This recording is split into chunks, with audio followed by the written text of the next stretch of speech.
Hey everyone, today I'm going to show you how to fill out IRS Schedule C, which is the form used to report profit or loss from a business. If you're self-employed, freelancing, or running a small business, this form is very important because it helps determine how much income you earned and what expenses you can deduct. So let's go through it step by step, and I'll keep everything simple. So at the top of the section, you'll enter your basic information. So this includes your name, your social security number, and a short description of your business or the service that you provide. If you have a business name or address, you can include that too. You'll also choose your accounting method, which is usually cash for most people.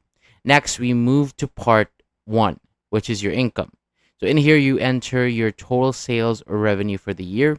If you had any returns or refunds, you subtract those to get your net sales. Then if you have any cost of goods sold, you subtract that as well. And what you get after that is your gross profit. Then you add any other income if needed. After that is part 2, which is expenses. So this is where you list all your business expenses like advertising, office supplies, utilities, or professional fees.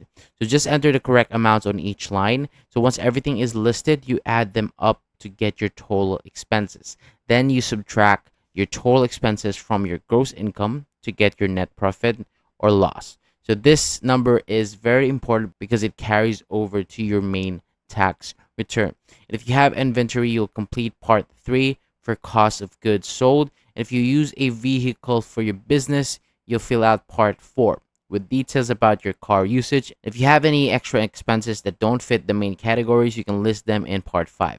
And that's basically it. As long as you follow each section and enter the correct numbers, the form becomes much easier to complete.